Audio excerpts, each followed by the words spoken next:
తండ్రి అయిన దేవునికి నా కృతజ్ఞతాస్తులు స్తోత్రాలు. అలాగే ఈ ప్రభు దినమునందు మన దేవుణ్ణి ఆత్మతోనూ సత్యంతోనూ ఆరాధించడానికి చేరువచ్చిన మీ అందరికీ కూడా ప్రభుపేట వందనాలు తెలియజేసుకుంటున్నాను. అందరికీ వందనాలు. మహాగణుడు సర్వోన్నతుడైన దేవుడు మనల్ని ప్రేమించి మరొక ప్రభు దినాన్ని చూడగలిగే అవకాశాన్ని మనందరికీ అనుగ్రహించాడు. కావున ఈ సమయంలో మనం దేవుని యొక్క వాక్యాన్ని శ్రద్ధగా ఆలోచన చేద్దాము, పఠిద్దాము. మన జీవితాల్లో దేవుడు ఇంకా మనల్ని ప్రేమిస్తున్నాడు అనటానికి నిదర్శనం ఏమిటంటే మనం ఇంకా బ్రతికుండటం, ఈరోజు మనం ఆరాధనకు రావటం, ఈరోజు పాటలు పాడటం, ఈరోజు వాక్యాన్ని వినటం, ఇవన్నీ కూడా ఆయన ప్రేమిస్తున్నాడు అనటానికి అది నిదర్శనమై ఉంది, రుజువై ఉంది. కావున ఇంకేవేవో చేయాలని మనం అనుకున్నప్పటికీ కూడా ఇంతకన్నా గొప్ప భాగ్యం లేదు. ఎందుకంటే భూమి మీద ఒక రోజు గడపటం ఎంతో అసలు మన జీవితంలో ఎంతో మేలు పొందుకుంటున్నాం. అయితే ఈ సమయంలో మనం ఆలోచన చేస్తున్న అంశం ఏమిటంటే ప్రభువైన యేసుక్రీస్తు వారు తాను కొండ మీద చేసిన ప్రసంగంలో చాలా సంగతులు మాట్లాడారు. కొండ మీద చేసిన ప్రసంగం అని 5 మత్తయి రాసిన సువార్త 5, 6, 7 అధ్యాయాలను కొండ మీద చేసిన ప్రసంగం అని అంటాము. అయితే ఇక్కడ మనం ముఖ్యంగా 8 ధన్యతలను ఆయన తెలియపరిచారు. అందులో ఒక ధన్యతను ఈరోజు మనం చూడబోతున్నాం. అదేమిటి అంటే మన జీవితాల్లో యేసు ప్రభు చెప్పిన ప్రతి నియమాన్ని మనం పాటించినట్లయితే మనం ఆయన లాంటి రూపాన్ని సంపాదించుకునే అవకాశం ఉంటుంది. కావున ప్రభువారు చెప్పిన మాటలను మనం పాటించేవారముగాను ఆలోచన చేసేవారముగా ఉండాలి. దాన్ని మనం గైకొనాలి, అలవాటు చేసుకోవాలి. మనం అలా అలవాటు చేసుకునేటప్పుడు మనము ఖచ్చితంగా మేలు పొందుకుంటాం. మనకి ఏదైనా అవమానం కానీ లేదా ఏదైనా మనకి కోపం కానీ, త్వరగా కోపపడడం కానీ, త్వరగా చిరాకు పడటం కానీ మన జీవితాల్లో మనకు కనబడుతూ ఉంటుంది. అయితే ప్రభువారు ఇచ్చిన ప్రతి ధన్యత కూడా చాలా చాలా వరకు మేలు చేస్తుంది. అయితే అసలు ఆయన చెప్పిన ధన్యతల్లో మనం చూసినట్లయితే ప్రియమైన వాళ్ళారా, మొదటి ధన్యతలో ఆయన ఒక విశ్వాసి లేదా శిష్యుడు తాను ఏమీ లేనివాడినని, దేవుడే తనకు సర్వస్వమని నమ్మాలి. అది మొదటి ధన్యత. రెండో ధన్యత ఏంటంటే తన ఆత్మీయ పరిస్థితిని గూర్చి అతడు దుఃఖపడుతూ పశ్చాత్తాపడి దేవుని వైపు తిరుగుతూ జీవించాలి. అది రెండవ ధన్యత. అప్పుడు అలాంటి వారిలో అంటే ఆత్మ విషయంలో మొదటి దీనత్వం అన్నాడు, ఆత్మ విషయంలో రెండోది దుఃఖం అన్నాడు. అలాంటి వారిలో ఆత్మ విషయంలో ఎవరైతే దీనత్వం కలిగి ఉంటారో, ఆత్మ విషయంలో ఎవరైతే దుఃఖపడుతూ ఉంటారో అలాంటి వారిలో సాత్వికం అనేది వస్తుంది. అంటే లేదా సాధుత్వం అనేవి ఇస్తాయి. అంటే ఇప్పుడు యేసుప్రభు చెప్పిన ఆ ఉపమాన అంటే ఆ ధన్యతల్లో ప్రతిదానికి ఒకదానితో ఒకటి సంబంధం ఉంటుంది. అంటే మొదట ఆయన 1, 2, 3, 4, 5, 6, 7, 8 అప్పుడు మనం పరలోకానికి వెళ్తాం. అన్ని మెట్లే. అంటే పరలోకానికి వెళ్ళాలంటే ఒక్కొక్కటి మనం నేర్చుకుంటూ అవి పాటిస్తూ వెళ్ళాలి. అప్పుడు నెంబర్ 1 ఏమన్నాడంటే దీనత్వము అనే మెట్టు ఎక్కాలి ఆత్మ విషయంలో. అప్పుడు నెంబర్ 2 ఏంటంటే రెండోది ఏంటంటే దుఃఖపడువారు అన్నాడు, దుఃఖము అన్నాడు. నెంబర్ 3 ఏంటంటే సాత్వికము అన్నాడు, సాత్వికము. మన పాయింట్ ఏంటంటే ఇలాగా ఆ వ్యక్తి ఏంటంటే అతను చెప్పినట్లుగా నడుచుకుంటే ఈ విధంగా తిరిగి డైరెక్ట్గా ఎక్కడికి వెళ్ళిపోతాడంటే పరలోకానికి వెళ్తాడు. మొత్తం మెట్లు ఇవన్నీ 4వ మెట్టు, 5వ మెట్టు, 6వ మెట్టు, 7వ మెట్టు, 8వ మెట్టు మెట్లు ఇవి. ఆత్మ విషయంలో దీనత్వం ఉంటే, ఆత్మ విషయంలో దుఃఖపడుతూ ఉంటే అలాంటి వారిలో సాత్వికం అనేది వస్తుంది. ఒకవేళ దీనత్వం లేకుండా, దుఃఖం లేకుండా సాత్వికం అనేది రాదు. కావున ఆ రెండింటికి సంబంధం ఉంది. దీనత్వం అంటే ఏంటి అంటే మొదటిది తాను ఏమి లేనివాడినని, దేవుడే తనకు సర్వస్వమని నమ్మటం. అలాగే ప్రతిరోజు కూడా తన ఆత్మలో తన ఆత్మీయ పరిస్థితిని గూర్చి దుఃఖపడేవారు ఉంటారు కొంతమంది. చాలామంది రోజు ఏం దుఃఖపడతారంటే, పని అవ్వలేదండి, డబ్బులు రావటం లేదండి, సరిగ్గా భోజనాలు ఉండటం లేదండి, సరైన బట్టలు లేవండి, సరైన ఇల్లు లేదండి, సరైన పరిస్థితులు లేవండి, అది లేదండి, ఇది లేదండి అని రోజంతా ప్రతిరోజు మనుషులు వాటి కోసమే దుఃఖపడుతూ ఉంటారు. కానీ ఇక్కడ దుఃఖపడేవారు ధన్యులు అంటే దేని విషయంలో దుఃఖపడేవారు ధన్యులు? నా ఆత్మీయ పరిస్థితి ఏంటి ఇలాగుంది, చర్చికి 10 సంవత్సరాలు బట్టి వస్తున్నాను, ఇంకా చెడ్డ గుణాలతోనే బ్రతుకుతున్నానేంటి, చెడ్డ ఆలోచనలు ఇంకా నాలో వస్తున్నాయి ఏంటి అని దుఃఖపడేవారు ధన్యులు. నేనేంటి ప్రభువులా మాట్లాడలేకపోతున్నానేంటి, ప్రభువులాగా ఆలోచన చేయలేకపోతున్నానేంటి, ప్రభువులాగా నడవలేకపోతున్నానేంటి, ఇంకా నాలో దుర్బుద్ధులు ఎందుకున్నాయి, ఇంకొకరిది ఎందుకు ఆశిస్తున్నాను, ఇంకొకరిది ఎందుకు తీసుకుంటున్నాను, ఇంకొకరి దగ్గరికి ఎందుకు నేను ఇలాగా దూకుడుగా వెళ్తున్నాను, ఇలాగా తన ఆత్మీయ పరిస్థితిని గురించి ఎవరైతే దుఃఖపడతారో వారు ధన్యులు అన్నారు. అప్పుడు ఈ రెండిటికి రిలేటివ్ ఏంటంటే, అంటే ఆత్మ విషయంలో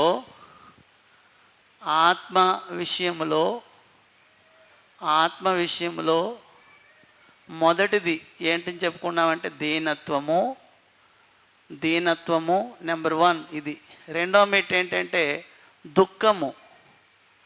ఈ రెండు కూడా ఒకవేళ ఆత్మలో కలిగి ఉంటే అతడిలో సాధుత్వం అనేది వచ్చేస్తుంది.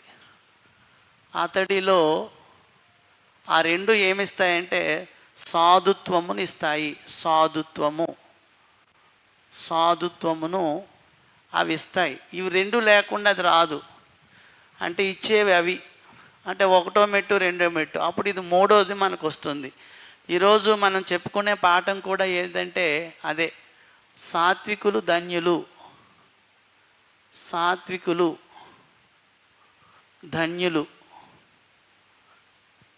అంటే సాత్వికులు ధన్యులు అనే పాఠాన్ని మనం నేర్చుకుంటున్నాం. ఇది మత్తయి రాసిన సువార్త 5వ అధ్యాయము 5వ వచనంలో ఉంది. వారు భూలోకాన్ని స్వతంత్రించుకుంటారు, అది వాగ్దానం. అప్పుడు మనం జాగ్రత్తగా గమనిద్దాము. ఫస్ట్ మనం చూసినట్లయితే ప్రభువు ఇస్తున్న ఈ మూడో ధన్యత ఇది. ఈ లోకము అంతగా విలువ ఇవ్వదు. ఎవరికి విలువ ఇవ్వదంటే సాత్వికంగా ఉన్న వాళ్ళకి గౌరవం ఇవ్వదు. సాధు స్వభావంకి అంత విలువ లేదు. లోకంలో ఎలా మాట్లాడతారో కొన్ని విషయాలు చెప్తున్నాను చూడండి.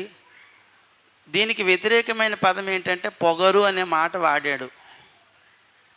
అంటే చాలామంది పొగరుగా ఉంటే అన్ని చోట్ల రాణిస్తారని లోకం చెప్తుంది. రెండోది ఏంటంటే ఉప్పొంగటం అన్నాడు, ఆపోజిట్ ఇది కూడాను. తమ గురించి తాము ఎక్కువ డబ్బాలు కొట్టుకున్న వాళ్ళు చాలామంది ఉంటారు. అసలు జీతం ఎంతంటే ఎక్కువ చెప్పేసుకుంటారు, ఇంత అంత అనేసి.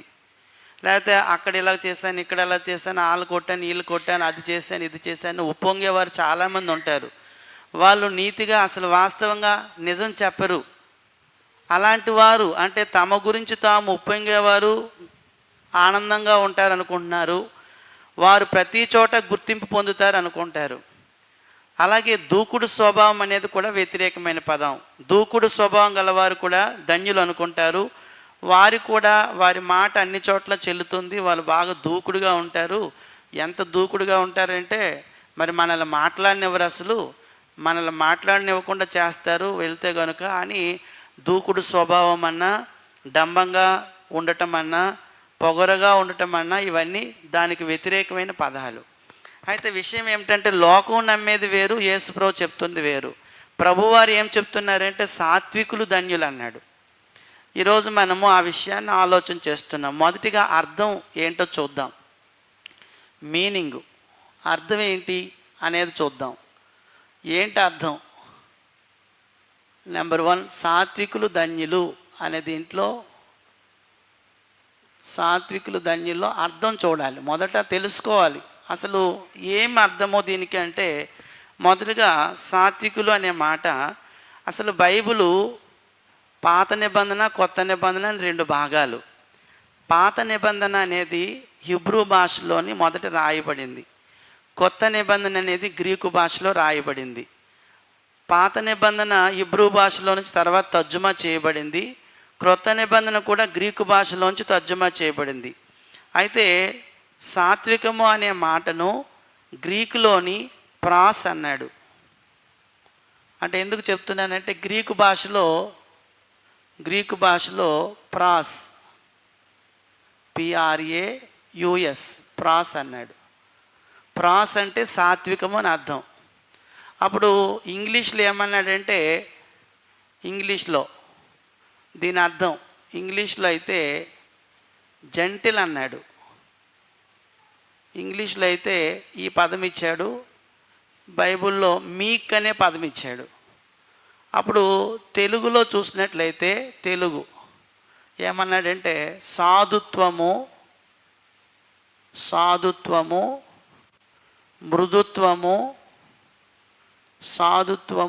మృదుత్వము అన్నాడు. ఇంకా ఏమన్నాడంటే, ఇంకా అర్థం చూసినట్లయితే మృదుత్వము, సాధుత్వము, సాత్వికము, ఇవి పర్యాయ పదాలు. సాత్వికము. ఇందులో నుంచి వచ్చిన ఇంకో పదం ఏంటంటే సజ్జనుడు, సాధు స్వభావి. ఇవన్నీ కూడా సాత్వికానికి ఉన్న పదాలు. సాధు స్వభావి, మృదు స్వభావి అనే మాటలు వాడాడు. జంతువుల విషయంలో మనం చూసినట్లయితే ఈ పదాన్ని ఎలా వాడారు అంటే మచ్చిక చేయబడిన జంతువులకు వాడాడు. మచ్చిక అనే మాట మనం చూస్తాము. ఆవు అంటే కొన్ని జంతువులు ఉంటాయి, మనం మచ్చిక చేసుకుంటాం. శబ్దాల విషయంలోనైతే మధురమైన లేదా మృదువైన అనే మాట వాడారు. అలాగే మనుషుల విషయంలోనైతే సాధువు, సాత్వికుడు అనే మాట వాడటం జరిగింది. ఆ విషయాలు మీరు గమనించండి. ఇవన్నీ కూడా గ్రీకులోని ప్రాస్ అన్నాడు, ఇంగ్లీష్లో జెంటిల్ మీక్ అన్నాడు, తెలుగులో సాధుత్వము, మృదుత్వము, సాత్వికం అన్నాడు. సజ్జనుడు అనే మాట కూడా వాడాడు, సాధు స్వభావం అనే మాట కూడా వాడాడు. జంతువుల విషయంలోనైతే మచ్చిక చేయబడ్డ జంతువులకు ఆ పదం వాడాడు. శబ్దాల విషయంలోనైతే మధురమైన లేకపోతే మృదువైన శబ్దాల గురించి వాడాడు. మనుషుల విషయంలో ఈ విధంగా వాడబడింది. అప్పుడు అసలు సాత్వికం యొక్క అవసరత ఏంటి? రెండో పాయింట్ ఇక్కడ రాస్తున్నాను. అవసరత, నీడ్. ఇది ఎందుకు అవసరము అనే విషయాన్ని కొన్ని మాటలు చూద్దాం. అవసరత అనే విషయాన్ని చూద్దాం. ఇంపార్టెన్స్ ఏంటి అనేది చూద్దాం. అసలు సాత్వికం అనేది ఎందుకు అవసరం అంటే, ముఖ్యంగా మామూలుగా ఆలోచన చేసినట్లయితే కొలస్సీ పత్రిక 3వ అధ్యాయం 12వ వచనం చూద్దాం. కొలస్సీ పత్రిక 3:12లో ఎవరైతే ప్రభువుని నమ్ముకున్న వారు ఖచ్చితంగా సాత్వికమును ధరించుకోవాలని చెప్పాడు. ఇది ధరించుకోవాల్సింది. సాత్వికమును ధరించుకోవాలి అంటే తొడుక్కోవాలి. సాత్వికం లేకపోతే మంచిది కాదు. ఒకసారి చదవండి. కొలస్సీలకు రాసిన పత్రిక 3:12లో కాగా దేవుని చేత ఏర్పరచబడిన వారును. ఎవరు? మనం దేవుని చేత ఏర్పరచబడిన వారును. మనం ఒకరోజు లోకములో ఉన్నవారము, ఈరోజు దేవుని దగ్గరకు వచ్చిన వారము, ఈరోజు ప్రభు దగ్గర ఉన్నవారము, సంఘములో ఉన్నవారము. సంఘములో ఉన్నవారు ఖచ్చితంగా దేవుడి చేత ఏర్పాటు చేయబడిన వారు. కాగా మనం దేవుని చేత ఏర్పాటు చేయబడిన వారము, పరిశుద్ధులను. మనం పరిశుద్ధులము, ప్రియులైన వారికి తగినట్లు. ప్రియులు అంటే ఇష్టమైన వారు. ఎవరికి ఇష్టమైన వారు అంటే దేవునికి ఇష్టమైన వారుగా ఉండాలి. అంటే మీరు జాలిగల మనస్సును. అప్పుడు ఏం చేశాడు చెప్తున్నాడు చూడండి. జాలిగల మనస్సును, దయాలుత్వమును, వినయమును, సాత్వికమును. అక్కడ రాశాడు సాత్వికమును, దీర్ఘశాంతమును ధరించుకొనుడి. అంటే ఖచ్చితంగా మనం బట్టలు ఎలాగైతే వేసుకుంటున్నామో అలాంటి బట్ట మనం వేసుకోవాలి. బట్ట పేరేం పేరంటే సాత్వికము. అది ఒంటి మీద వేసుకునే బట్ట కాదు, ఆత్మ మీద వేసుకునే బట్ట. అంటే మన ఒంటి మీద బట్టలు లేకుండా ఉంటే ఎలాగైతే అందరూ సిగ్గుపడతారో, ఆత్మ మీద కూడా సాత్వికం లేకపోతే సిగ్గుపడాలి క్రైస్తవుడు. ఎందుకంటే అది చాలా ప్రాముఖ్యమైన గుణాలు అవి. అందుచేత బట్టలు లేకుండా ఉన్నవాడిని మనం ఏమంటాము, అయ్యో ఏంటి ఇలా ఉన్నాడు బట్టలు లేకుండా అని అన్నట్టుగానే ఈ భూమి మీద ఉండేటప్పుడు క్రైస్తవుడు కూడా సాత్వికాన్ని ఖచ్చితంగా వస్త్రంగా ధరించుకోవాలి. పరిశుద్ధులుగాను ప్రియులుగాను పిలువబడుతున్నాం, ఏర్పరచబడిన వారం మనం. అందుచేత ఇది అవసరమని దేవుని లేఖనాలు చెప్తున్నాయి. అంతేకాకుండా ఈనాడు ఎవరమైతే క్రైస్తవులమయ్యామో మనకున్న ఒక గొప్ప బాధ్యత ఏంటో తెలుసండి, నశించు వారిని రక్షించటం. అది మన బాధ్యత. నశించు వారిని కాపాడాలి అనే బాధ్యత మన మీద ఉంది. రెండో విషయం ఏంటంటే, అవసరత ఏంటంటే, ఎవరితోనైనా మనం మాట్లాడేటప్పుడు కానీ, ఎవరికైనా మనం ఏదైనా చెప్పాలనుకున్నా కానీ, ఎవరినైనా రక్షించాలనుకుంటే కనుక ఇక్కడ కొన్ని సంగతులు మనం చూడాలి. నెంబర్ 1 చూడండి జాగ్రత్తగా, గలతీ పత్రిక 6వ అధ్యాయము 1వ వచనంలో. గలతీ పత్రిక 6:1 అక్కడ సాత్వికం అనే మాట ఉంటుంది చూడండి.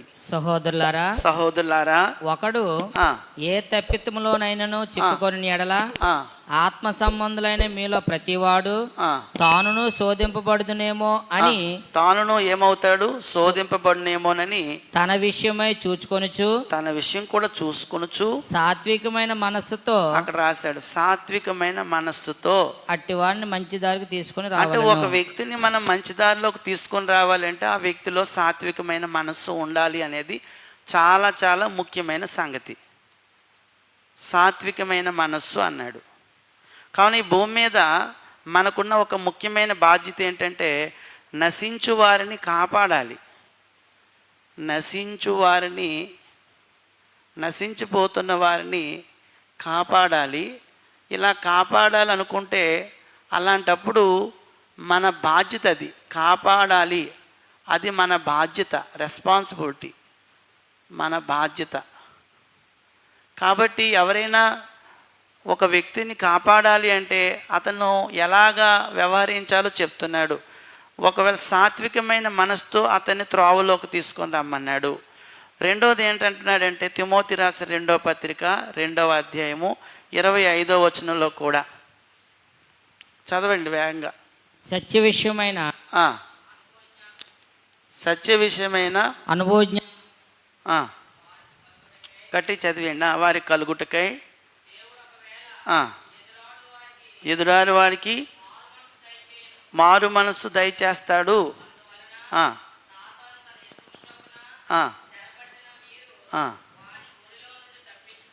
ఎవరి ఊరిలో నుంచి, సాతాను ఊరిలోంచి తప్పించుకొని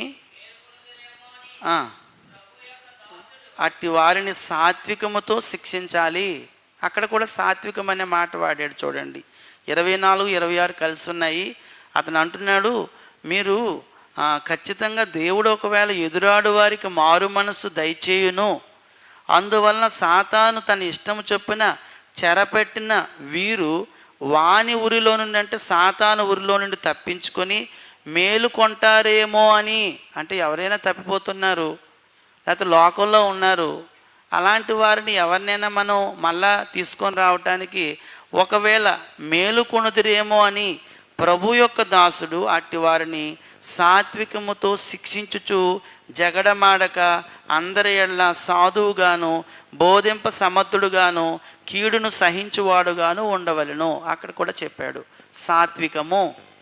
ఇప్పుడు మనం ఏం నేర్చుకుంటున్నామంటే, దీని అవసరత ఇంత అంత లేదు, చాలా అవసరత ఉంది. ఈరోజు సాత్వికం అనేది, సాధుత్వం అనేది, మృదుత్వం అనేది మనిషిలో ఉండాలి. అంటే మనిషి అంటే బయట ఉన్న మనుషులు కాదు, సంఘంలో ఉన్నవారికి ఉండాలనేది దేవుడు కోరుతున్నాడు. పేతురు రాసిన 1వ పత్రిక 3వ అధ్యాయం 15వ వచనం. దీని అవసరత ఎంత ఉందో చూడండి. 3:15లో 16 కలిసి ఉన్నాయి. నిర్మలమైన మనస్సాక్షి కలిగిన వారే మీలో ఉన్న నిరీక్షణ గూర్చి మిమ్మును హేతువడుగు ప్రతివానికి. ఎక్కడైనా నువ్వు క్రైస్తవుడిగా బ్రతుకుతూ ఉంటే బంధువులైనా అడగొచ్చు, లేకపోతే స్నేహితులైనా అడగొచ్చు, లేకపోతే ఇరుగు పొరుగు వారైనా అడగొచ్చు, ఎవరైనా అడగొచ్చు. ఎందుకయ్యా ఈ ఆదివారం చర్చికి వెళ్తున్నావు, నీకేం పని లేదా, నీకేం పని పాట ఉండదా, ఏంటి నువ్వు ప్రార్థన అంటావు ఏంటి, ఏంటి నువ్వు ఉపవాసాలు ఉంటున్నావేంటి, ఏంటి నువ్వు వాక్యాలు చదువుతున్నావేంటి, అసలు ఏంటయ్యా నీవు ఎవరి కోసం ఎదురు చూస్తున్నావయ్యా, ఎందుకోసం ఇవన్నీ చేస్తున్నావయ్యా అని ఎవరైనా మనల్ని చూసి అడిగితే అటువంటి వారికి ఎలా చెప్పాలన్నాడంటే, హేతువడుగు ప్రతివానికి సాత్వికముతోనూ భయముతోనూ సమాధానం చెప్పుటకు ఎల్లప్పుడూ సిద్ధముగా ఉండండి. అంటే ఎవరైనా అడిగితే పౌరుషంగా రోషంగా చెప్పడం కాదు. కొంతమంది టీవీల్లోని డిబేట్లు చేస్తూ ఉంటారు, అలాంటివి చేయమని దేవుడు చెప్పటం లేదు. మనం పౌరుషంగా ఏం మాట్లాడవలసిన లేదు, మనం సాత్వికంగానే మాట్లాడాలి. రోషం కలిగి అంటే ఏ విషయంలో రోషం ఉండాలంటే, ఒకవేళ పాపం చేసిన వారి విషయంలో రోషం ఉండాలి. కావున మనము ఏదైనా ఒకరికి ఎక్కడైనా సమాధానం చెప్పాలి అంటే, నశించుచున్న వారి విషయంలో మనం డీల్ చేయాలంటే ఖచ్చితంగా మనలో ఉండవలసిన మనస్సు సాత్వికమైన మనస్సు, సాధుత్వము, మృదుత్వము మనలో ఉండాలి అనేది దేవుని కోరిక, ఆలోచనది. అందుచేత యేసుప్రభు వారు ఏమంటున్నారంటే, సాత్వికులు ధన్యులు అనే మాటను చెప్తున్నారు. ప్రియమైన వారులారా, మన జీవితాల్లో సాత్వికం అనేది అంత పనిచేస్తుంది. కాబట్టి దాని అవసరత ఏంటంటే సాత్వికాన్ని ధరించుకోమని, అది ఒక వస్త్రము.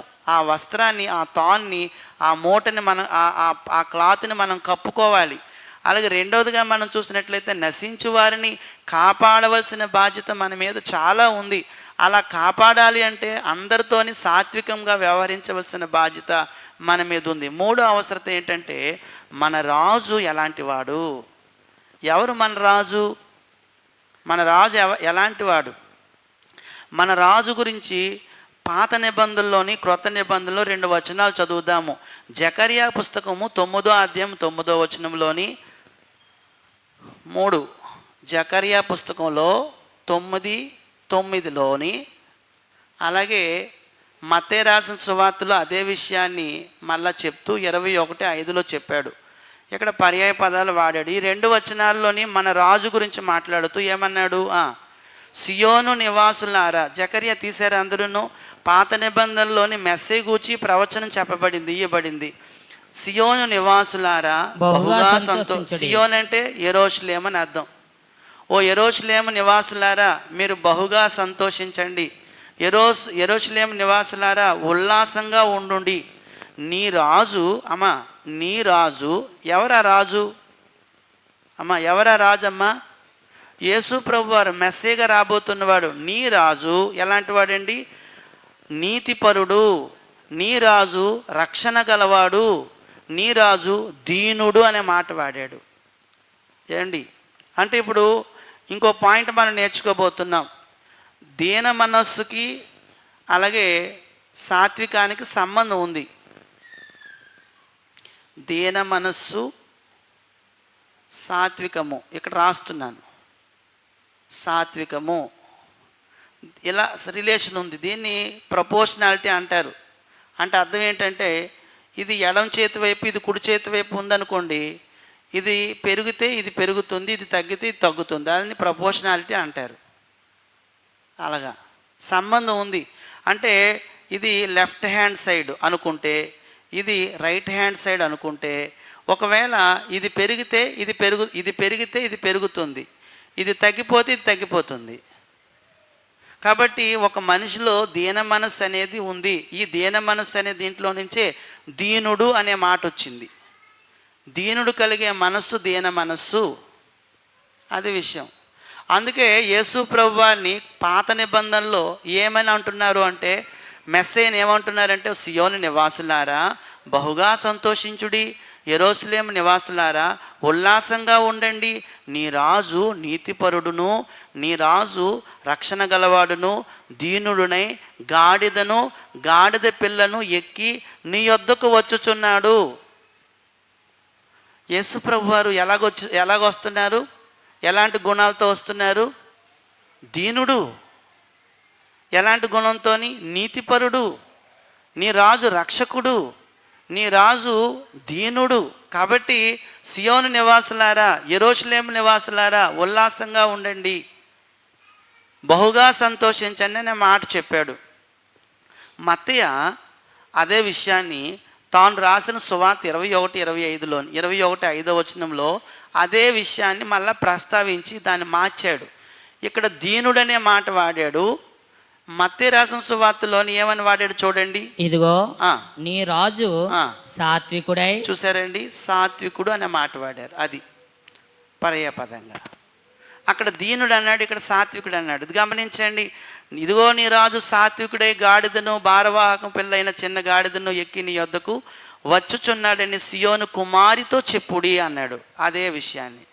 కాబట్టి సాత్వికుడు, నీ రాజు దీనుడు. మనం ఏం నేర్చుకుంటున్నామంటే అసలు అవసరత ఏంటంటే మన రాజు అలాంటి వాడు. మన రాజు గొడవలాడినోడు కాదు. మన రాజు అలాంటి వాడు. మన రాజు సాత్వికుడు. మన రాజు క్రీస్తు. మన సంఘానికి ప్రభువు అయిన మన యజమాని, మన నాయకుడు, మన సైన్యాధిపతి యేసు ప్రభువారు. మన సైన్యాధిపతి యేసు ప్రభువారు, మన రాజు యేసు ప్రభువారు, మన నాయకుడు యేసు ప్రభువారు. మన నాయకుడి యొక్క గుణం ఏంటంటే దీనుడుగా ఉన్నాడు. దీనుడు, ఆయన సాత్వికుడై ఉన్నాడు. అందుకే మనం ఖచ్చితంగా అలాంటి స్వభావాన్ని సంపాదించుకోవాల్సిన ఇంపార్టెన్స్ అనేది ఉంది. ఒకవేళ ఒక క్రైస్తవుడు పొగరగా ఉండకూడదు, క్రైస్తవుడు దంభంగా ఉండకూడదు, క్రైస్తవుడు మొదట చెప్పుకున్నాం కదా, దూకుడు స్వభావం కాదు. దూకుడు అనేది బయట ఉన్న వారిది, మంది కాదు. ఏమండి దూకుడుగా ఉండరు, దూకుడుగా ఉండండి, కొట్టండి గట్టిగా, అది నా స్వభావం కాదయ్యా, మా ప్రభువారి స్వభావం కాదు. మా రాజు దీనుడు, మా రాజు సాత్వికుడు అని చెప్పాలి. కాబట్టి భార్య మీద చేసుకోవడం, పిల్ల ఏదో ఇంకెవరి మీద తన్నడం కొట్టడం అనేది అది యేసు ప్రభు స్వభావం కాదు. తన్నడం యేసు ప్రభు స్వభావం కాదు. తిట్టడం యేసు ప్రభు స్వభావం కాదు. గొడవలు అల్లర్లు యేసు ప్రభు స్వభావం కాదు. యేసు ప్రభు కర్రలు పట్టుకొని, గుణపాలు పట్టుకొని, లాఠీలు పట్టుకొని, గన్నులు పట్టుకొని తిరగడైనా అది లోక సంబంధమైన సమాచారం. సమ్మెలు చేయటం, ధర్నాలు చేయటం యేసుప్రభు స్వభావం కాదు. ఒకవేళ ఎక్కడైనా సమ్మె జరుగుతుందంటే నేను కూడా సమ్మెలో ఉండకూడదు. ఎందుకంటే అది నా వాతావరణం కాదు, మన వాతావరణం కాదు. మన ప్రభువు దీనుడుగా ఉన్నాడు. మన ప్రభు సాత్వికుడు. కాబట్టి దీనత్వము అంటే సాత్వికులు ధన్యులనే మాటను యేసుప్రభు వారు చెప్పారు. అది వాగ్దానం గురించి మనం ఇంకా చదవట్లేదు, కానీ అతను చెప్పినది అది మనం చదువుతున్నాం. కావున మన జీవితంలో ఎక్కడైనా 10 మంది కర్రలు పట్టుకొని వెళ్తే నేను ఒకటిగా అందులో ఉండకూడదు. తన్నేవారి టీంలో మనం ఉండకూడదు. చంపేవారి, హత్య చేసేవారి టీంలో మనం ఉండకూడదు. మన టీం ఏంటంటే సాత్వికము. అది దేవుని యొక్క గుణం, అది స్వభావం. అది మనం పోగొట్టుకున్నాం. మనం చిన్నప్పటి నుంచి పిల్లలకు కూడా ఏం నేర్పా, ఒరే నాన్న నిన్ను ఎవడైనా కొడితే వెంటనే కొట్టరా, పర్వాలేదు నేను చూసుకుంటానని చెప్తాము. లేదురా ఒక తన్ను తినరా అని మనం ఎవరికి చెప్పము. మనకి ఎంత కోపం, మన పిల్లలు లేదని అన్నారనుకోండి, అస్సలు ఎంత కోపం వచ్చేస్తుందో. ఏమి అనకూడదు పిల్లల్ని. ఏమండి టీచర్లు కూడా కొట్టారంటే మేము ఒప్పుకోమండి, మా పిల్లలు మీరెందుకు కొడతారు అంటున్నారు. అలాగా మనుషులు చిన్నప్పటి నుంచే మరణ నియమాలు నేర్పిస్తున్నారు. చిన్నతనం నుంచే ఎవడైనా కొట్టి వచ్చి చెప్పాడు అనుకోండి, వెంటనే మనం వాడి మీద చేసుకోవడమో, తిట్టడమో, మాట్లాడడం మానేయడమో చేస్తాం. అసలు ఎందుకు కొట్టారు అని అడగం, ఎందుకు తిట్టారని అడగం. మన పిల్లలంటే మనకు అంత ప్రేమ. దైవ నియమాలనే మీరిపోతాం, కానీ అమ్మో ఏం అనకూడదు. అది దైవ స్వభావము, యేసుప్రభు స్వభావం కాదు. ఎందుకు అసలు ఇలా జరిగింది అనేది మనం కనుగొని మాట్లాడాలి. ఎందుకంటే మనము దండించటం అనేది మంచిది. కావున ప్రియ సహోదరి సహోదరులారా, పాత నిబంధనలో మెస్సీ గురించి జకరియా ప్రవచనం ఏం చెప్తుందంటే, అతడు దీనుడై గాడిదను గాడిద పిల్లను ఎక్కి యెరూషలేములోకి వస్తున్నాడని చెప్పే ఆ ప్రవచనంలో. మరొక సంగతి ఏమిటంటే, ఈరోజు మన ఆత్మ ఇంకా పరలోకానికి వెళ్ళలేదు. మన ఆత్మలు పరలోకానికి వెళ్ళాలంటే ఖచ్చితంగా సాత్వికముతో వాక్యాన్ని అంగీకరిస్తూ ఉండాలి. సాత్వికం లేని వారిలో వాక్యం నాటబడదు. అందుచేత చాలా అవసరం. ర్యాష్గా ఉన్నవాడు, పొగరుగా ఉన్నవాడు, గట్టిగా తిరగబడే వారిలో వాక్యం అసలు నిలవబడదు. మాటి మాటికి కోపం తెచ్చేసుకున్న వాళ్ళు కూడా వాక్యం అసలు గుర్తుండదు, వాక్యం అసలు పని చేయదు. అది నేనేం చెప్పటం లేదు, దేవుని గ్రంథం ఏం చెప్తుందో. యాకోబు 1:21 చూడండి. 4వ పాయింట్ ఏంటంటే యాకోబు రాసిన పత్రిక 1:21 ఇది అవసరం. ఏంటి అవసరం అంటే మన ఆత్మలు రక్షణలో ఎదగాలి అంటే సాత్వికం అవసరం. మన ఆత్మలు రక్షణలో ఎదుగుటకు చాలా అవసరం. అందుకే ఏం చెప్తున్నాడంటే చర్చికి వస్తున్నాము, ఇంటి దగ్గరైనా వాక్యం చదువుకుంటున్నాము, ఎక్కడైనా వాక్యం వింటున్నాము, వినేటప్పుడు కోపంతో వింటున్నామా? తప్పది. అర్థమైందా? చాలా తప్పది. విసిగిపోతూ వింటున్నామా? తప్పది. చిరాకుతో వింటున్నామా? తప్పది. నాకేదో అవమానం జరిగిపోయిందని అని వింటున్నామా? చాలా తప్పది. ప్రశాంతంగా కూర్చొని, దేవుడా నువ్వు నాతో మాట్లాడుతున్నావు, నేను వింటున్నాను, నువ్వు నాతో మాట్లాడి నీ వాక్యం నా హృదయంలో ఉంచుకునేటట్లుగా నాకు సహాయం చేయని అడగాలి. ఒకసారి మనం చూసినట్లయితే యాకోబు 1:21 ఏం చెప్తున్నాడు చదవండి. అందుచేత సమస్త కల్మషాన్ని విర్రవీగుచున్న దుష్టత్వాన్ని మానేసి లోపల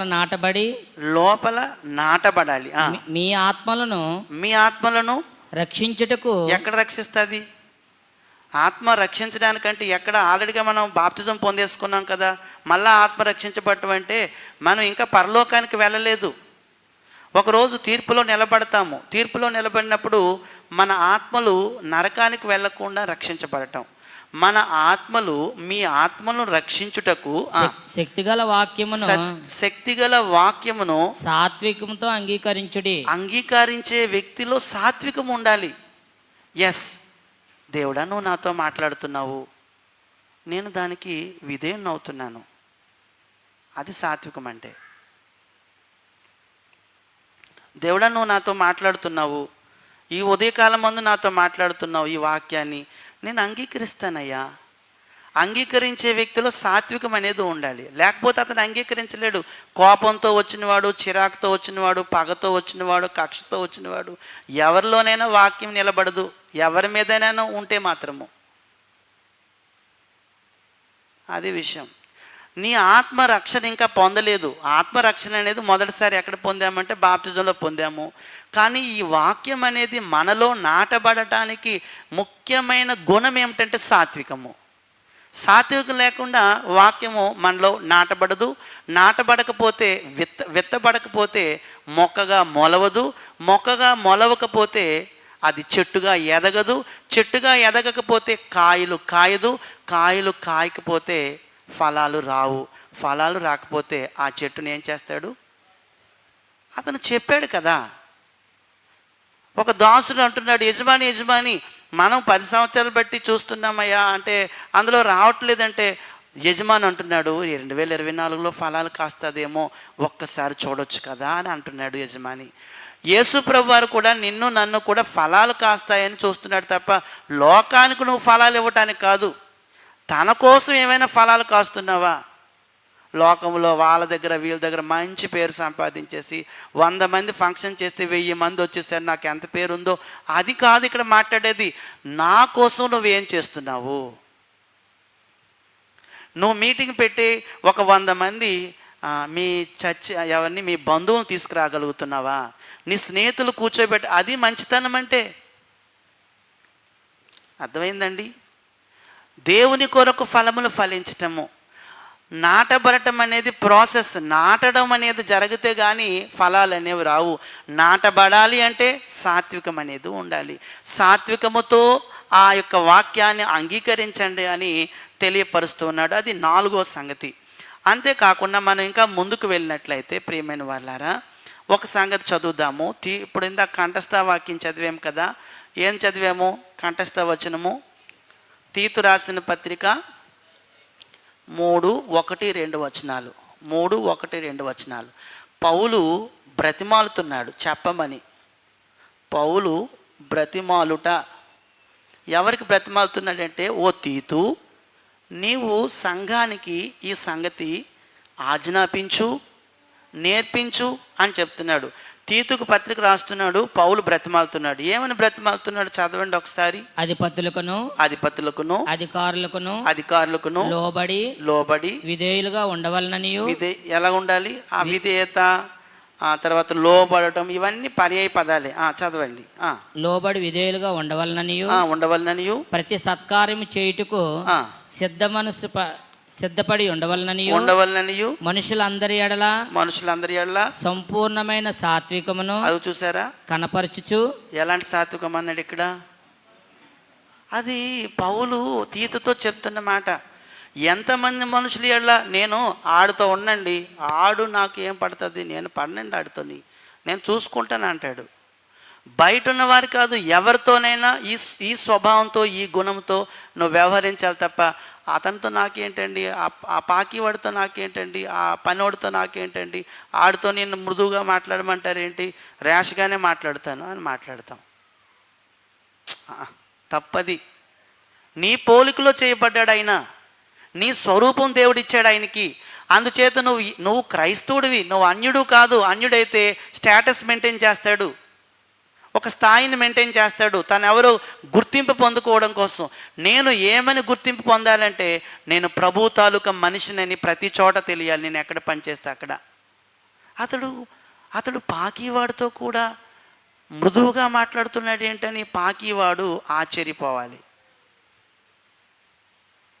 అదండి, ఎంత ర్యాష్గా మాట్లాడుతాం కొంతమంది దగ్గర, ఎంత నెగ్లెక్ట్గా ఉంటాం కొన్ని చోట్ల. అధికారుల దగ్గర బాగానే ఉంటాం, కొన్ని చోట్ల మాత్రం చాలా ఎంతో రెక్లెస్గా మాట్లాడుతాం. మర్చిపోతాం మనల్ని మనమే, కోపపడిపోతాం, ఎన్నో అరుపులు అరుస్తాము, ఎన్నో కేకలు వేస్తాము. నీ స్వభావం ఏమిటి? అది కాదు కదా. నీవు సాత్వికుడుగా ఉండాలి, దీనుడుగా ఉండాలనేది దేవుని కోరిక. అందుకే అంటున్నాడు, సంఘంలోకి వచ్చిన వారందరికీ తీతు చెప్పు. ఏమని చెప్తావంటే, మనుషులు అందరి ఎడల సంపూర్ణమైన సాత్వికమును కనపరుచుచు అన్నాడు. అంటే మనలో ఆ స్వభావము తొణికిసలాడాలి, కనపడాలి. ఒక సెలయేరు ప్రవహిస్తుంది ఇలాగా, కానీ కొన్ని సరస్సులు ఉంటాయి. ఆ సరస్సు దగ్గరికి వెళ్ళి కూర్చున్నాం అనుకోండి, నీరంతా కూడా కదలకుండా అలా ఉంటుంది, ప్రశాంతంగా ఉంటుంది. సెలయేరు దగ్గర పెద్ద పెద్ద శబ్దాలు వస్తాయి. ఆ కోనేటి దగ్గర లేకపోతే ఆ సరస్సు దగ్గర నీరంతా నిర్మలంగా కదలకుండా అలాగా ఉంటుంది. క్రైస్తవుడు, ప్రభు యొక్క శిష్యుడు, యేసు ప్రభు యొక్క పనివాడు, యేసు ప్రభు యొక్క దాసుడు జీవితం ఏంటంటే సాత్వికమైన మనస్సు. అందుకే అంటున్నాడు, సంపూర్ణమైన సాత్వికముతో అందరి ఎడల ఉండాలి. మనుషులందరి ఎడల సంపూర్ణమైన సాత్వికమును కనపరుచుచు, అది నీలో చూడాలి, వాళ్ళందరూ కూడాను కనపరచాలి. నేను అలా మాట్లాడలేనండి, నేను చాలా అంటే నేర్చుకుందాం, అలవాటు చేసుకుందాం. అంతేగాని ర్యాష్గా మాట్లాడడానికి ట్రైనింగ్ అవసరం లేదు. మంచిగా మాట్లాడడానికి ట్రైనింగ్ కావాలి, మృదువుగా మాట్లాడడానికి ట్రైనింగ్ కావాలి, చాలా ట్రైనింగ్ అవసరం. భార్యతో వ్యవహరించినా, ఎవరితో వ్యవహరించినా, నీకేమిటే, నువ్వు చదువుకోలేదే, నువ్వేం తీసుకొచ్చావు, నువ్వేం పని చేస్తున్నావని రఫ్గా మాట్లాడటం కూడా అది సాతానుడి యొక్క లక్షణం. సాతానుడి యొక్క లక్షణం గౌరవించటం, అభిమానించటం, వారిని ప్రేమించటం. ఎవరినైనా సంపూర్ణమైన సాత్వికముతో మన లక్షణం వారి ఎదుట కనబరచటం సంఘానికి చెప్పు తీతు అని ఎవరు చెప్తున్నారు? పౌలు చెప్తున్నాడు, తీతుకు చెప్తున్నాడు. సంపూర్ణమైన సాత్వికమును కనపరుచుచు ఎవరిని దూషింపక జగడమాడిన వారును శాంతులనై ఉండవలనని వారికి జ్ఞాపకము చేయము. ప్రతి ఆదివారం జ్ఞాపకం చేయి. ఈ వారం ఎవరితోనైనా తనులు తిట్లు తిట్టావా, తనులు తన్నావా, ఎవరితోనైనా దూషించే మాటలు మాట్లాడావా? కాలేజీ నుంచి వచ్చిన పిల్లోనైనా అడుగు, నీ కొడుకుని అడుగు, నీ కూతుర్ని అడుగు, ఎవరినైనా తిట్టెవరైనా, ఎవరినైనా దూషించావా, ఎవరినైనా నిందలు వేస్తున్నావా, ఎవరినైనా అవమానపరుస్తున్నావా, ఎవరి దగ్గరైనా ఏ విధంగా రఫ్గా ట్యాకిల్ చేస్తున్నావా అని అడుగు. అది రౌడీల స్వభావము, అది రౌడీల స్వభావము, యేసు ప్రభు స్వభావం కాదు. అతని గురించి ఏమన్నాడు తెలుసండి? మత్తయి సువార్త 12వ అధ్యాయంలో యెషయా చెప్పిన మాటలు మత్తయి మళ్ళా కోట్ చేసి అన్నాడు. అతని గురించి ఏమన్నాడు ఒకసారి చూడండి. శాంతులై ఉండండి అన్నాడు. శాంత స్వభావము, సాత్వికము, ఈ స్వభావము మనలో ఉండాలనేది, ప్రభు యొక్క గుణం మనలో ఉండాలని దేవుడు కోరుతున్నాడు. చూడండి 12వ అధ్యాయంలో 18వ వచనం చదివితే, ఇదిగో ఈయన నా సేవకుడు, ఈయన నేను ఏర్పరచుకున్నాను, ఈయన నా ప్రాణమునికి ఇష్టడైన నా ప్రియుడు, ఈయన మీద నా ఆత్మ ఉంచెదను, ఈయన అన్యజనులకు న్యాయ విధిని ప్రచురం చేస్తాడు, ఈయన జగడమాడుడు, కేకలు వేయుడు, వీధుల్లో ఈయన శబ్దము ఎవనికి వినబడదు, విజయముందుటకు న్యాయ విధిని ప్రబలము చేయ వరకు ఈయన నలిగిన రెల్లును విరువడు, మకమకలాడుచున్న అవిసనాలను ఆర్పడు. ఇది ప్రభు యొక్క స్వభావము, గుణం. కావున 5వ పాయింట్ ఏంటంటే జ్ఞాపకం చేయు. ఒకసారి వారికి జ్ఞాపకం చేయమని, సంఘముకు జ్ఞాపకం చేయుము అని తీతుతో చెప్తున్నాడు పౌలు. నెంబర్ 1, సాత్వికాన్ని ఒక వస్త్రంలాగా ధరించుకోవాలి. నెంబర్ 2, నశించే వారిని కాపాడే బాధ్యత పూర్వమందు యేసు ప్రభు వారిది, ప్రస్తుతం మనదే, క్రీస్తు సంఘ సభ్యులది. అప్పుడు నెంబర్ 6:1 ఇందులో అన్నిటిలో కూడా చెప్పాడు. నెంబర్ 3, 3వ పాయింట్ ఏంటంటే ప్రవచనం చెప్తున్నాడు జకర్యా. అతడు దీనుడు, నీతిపరుడు, రక్షకుడు. అదే విషయాన్ని కొత్త నిబంధనలో సాత్వికుడని రాశాడు. యాకోబు అంటున్నాడు, మన ఆత్మలో రక్షణలో ఎదగాలి అంటే ఆ వాక్యము నాటబడాలి అంటే అంగీకరించే మనస్సు ఉండాలి. ఆ అంగీకరించే మనస్సే సాత్వికమైన మనస్సు. చివరి తీతు 3:1-2 ఏమంటున్నాడంటే జ్ఞాపకం చేయు, మనుషుల అందరి ఎడల సంపూర్ణమైన సాత్వికమును కనపరిచేటట్లుగా సంఘ సభ్యులందరూ ఉండాలని చెప్పు. అదండి. కావున కొట్లాటల్లోనూ దెబ్బలాటల్లోని మనం ఉండకూడదు. అది సాత్వికం కాదు. ఎవరైనా దెబ్బలాటలు ఆడుకుంటే మనం ఒక కర్ర పట్టుకొని వెళ్ళకూడదు, ఒక ఏదైనా ఐరన్ రాడ్ పట్టుకొని వెళ్ళకూడదు, చైన్ పట్టుకొని వెళ్ళకూడదు, తన్నేయకూడదు, చంపేయకూడదు, కొట్టేయకూడదు, నశింప చేయకూడదు. ఎందుకంటే అతడు ఎవరి పోలికలో చేయబడ్డాడు? దేవుని పోలికలో చేయబడ్డాడు. అవన్నీ మానుకోవాలి. అది సాత్వికమైన మనస్సు.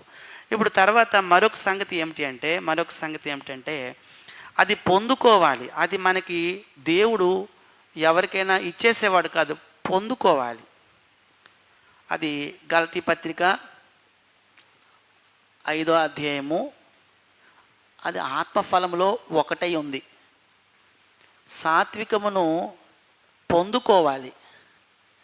అదేమి మామూలుగా వచ్చేది, సంపాదించుకోవాలి, పొందుకోవాలి. అందుకు ఆత్మఫలంలో ఒక ఫలముగా పెట్టాడు. చూడండి దాన్ని. 23వ వచనం చదవండి. అయితే ఆత్మఫలం ఏమనగా ప్రేమ, సంతోషము, సమాధానము, దీర్ఘశాంతము, దయాలత్వము, మంచితనము, విశ్వాసము, సాత్వికము. అది అండర్లైన్ చేసుకోండి, మన పాఠం అదే. కాబట్టి పొందుకోవాలంటే ఎవరి సహాయం కావాలి? దైవిక సహాయం కావాలి. అదండి. అంటే జాగ్రత్తగా గమనించండి ప్రియులారా, మనం ఎలా సాత్వికులం అవుతామంటే మనము దేవునికి లోబడి పరిశుద్ధాత్మని క్రియలను మనలో జరగనివ్వటానికి ఆయనకు అనుమతినివ్వాలి. మనమే అనుమతిస్తేనే అప్పుడు మనం సాత్వికులం అవుతాము. ఒకటి లోబడాలి, రెండోది పరిశుద్ధాత్ముడు పనులు వేరు, మన ఆత్మ యొక్క పనులు వేరు. కాబట్టి పరిశుద్ధాత్ముడు ఏవైతే క్రియలు చేస్తాడో, పరిశుద్ధాత్ముడా నాలో నీ క్రియలు చెయ్యు, నీ క్రియలు జరిగితే నేను ఏమవుతానంటే సాత్వికుని అవుతాను. అంటే సాత్వికాన్ని సంపాదించుకోవడానికి, పొందుకోవడానికి మనం ఎవరి సహాయం తీసుకోవాలంటే దేవుడికి లోబడాలి. పరిశుద్ధాత్మ క్రియలను నాలో జరగాలని నీకు ఇష్టం ఉండాలి.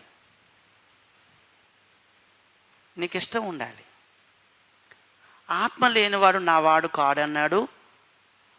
ఆత్మ చేత మనం నడిపించబడినప్పుడే మనం సాత్వికులం అవుతాము. ఎందుకంటే 22, 23 ఏమన్నాడు? అది ఆత్మఫలం అన్నాడు. ఆత్మ అంటే పెద్ద అక్షరాలతో ఇచ్చాడా, చిన్న అక్షరాలతో ఇచ్చాడు? అక్కడ అంటే పరిశుద్ధాత్ముడు గురించి అక్కడ చెప్తున్నాడు. పరిశుద్ధాత్ముడు నాలో ఉండకుండా నేను సాత్వికుని కాలేను. లౌకికాత్మతో నేను సాత్వికుని కాదు. లౌకికాత్మ ఏమంటుందంటే తిరగబడు, పొగరుగా ఉండు, కలబడు, గొడవాడు, తన్ను, ఎందుకు అలాగ అంటావు, నేను ఇంకో మాట అంటాను అనేసి గొడవ చేసేసి లౌకికంగా ఆలోచించే ఆత్మది. పరిశుద్ధాత్మ అంటాడు, నీకు అవమానం జరుగుతుందా, సంతోషించు, కిందకి దిగిపో, ఇంకా కిందకి దిగు, క్షమాపణ కోరుకో, కింద దిగిపో, నువ్వేం గొప్పవాడివేం కాదు. అందుకే నేను లింకప్ చెప్పాను కదా, ఆత్మ విషయంలో దీనత్వము, ఆత్మ విషయంలో దుఃఖము. ఎందుకు నేను ఆత్మానుసారంగా ఇంకా తగ్గిపోతున్నాను? భౌతికంగా నాకు అందం ఉంది, భౌతికంగా నా తల నల్లగా ఉంది, భౌతికంగా నాకు మంచి వస్తువులు ఉన్నాయి, వస్త్రాలు ఉన్నాయి. ఇది భౌతికమైన అభివృద్ధిని చూసి ఆత్మ ఉప్పొంగుతుందా, లేకపోతే నా ఆత్మలో నాకు దీనత్వం ఉంది, నా ఆత్మలో ఇంకా ఎదగాలనే కోరిక ఉంది, అలాంటి విషయాలు ఉప్పొంగిపోతున్నావా? ఏ విషయాల్లోని? ఇన్ని సంవత్సరాలు బట్టి చర్చకు వస్తున్నాను కదా, ఎందుకు నాకు ఇంకా ఆ డంబం తగ్గలేదు, ఆ గొప్పలు చెప్పుకోవడం తగ్గలేదు అని దుఃఖిస్తే సాత్వికులం అవుతాము. 8 ధన్యతలు కూడా ఒకదానితో ఒకటి సంబంధం ఉంది. ఒకటి సంపాదించుకుంటే ఒకటి కాదు, కింద నుంచి వెళ్ళాలి. ముందు నెంబర్ 1 అది చెప్పాడు యేసుప్రభు వారు, దీనత్వం అని చెప్పాడు. కావున ఇక్కడ మనం ఆలోచిస్తున్న సంగతి ఏమిటంటే మనం ఖచ్చితంగా అది ఆత్మ కార్యము ద్వారా జరిగేది. ఆత్మ లేకుండా నేను మాత్రం సాత్వికుని కాలేని పేరు పెట్టుకుంటారు కొంతమంది, సాత్వికని, కొంతమంది వినయ అని పేరు పెట్టుకుంటారు. వినయన్న సాత్వికమన్న దగ్గరవే. పేరు పెట్టుకుంటే సాత్వికుని అయిపోము, పేరు పెట్టుకుంటే వినయుగా ఉండము. కానీ ఏం జరిగితే అంటే నాలో పరిశుద్ధాత్మలు ఉండాలి, నేను దేవునికి లోబడాలి. నెంబర్ 1 దేవునికి లోబడు, నెంబర్ 2 పరిశుద్ధాత్ముడు క్రియలు నాలో జరగడానికి నేను అనుమతించాలి. నా ఇష్టం అది, ఎవరిష్టం వాళ్ళదే. ఒకరు చెప్తే నడిపించుకునేది కాదు. పరిశుద్ధాత్ముడు నాలో ఇది చెయ్యమని చెప్తే ఓకే నాయనా నేను చేస్తాను, నీ ఇష్టమే చేస్తాను అని మనం అనుకుంటే అప్పుడు మనలో ఆత్మఫలం అనేది వస్తుంది. ఆత్మఫలంలో ఒకటి ఏమిటంటే ఏదది? సాత్వికం. ఇది ఆత్మఫలం. ఇది ఆత్మఫలం ఎలాగొస్తుందంటే నెంబర్ 1 దేవునికి లోబడుట. నెంబర్ 2 పరిశుద్ధాత్మ క్రియలు నాలో జరగాలి. నేను దానికి ఒప్పుకోవాలి. నేను ఒప్పుకోవాలి.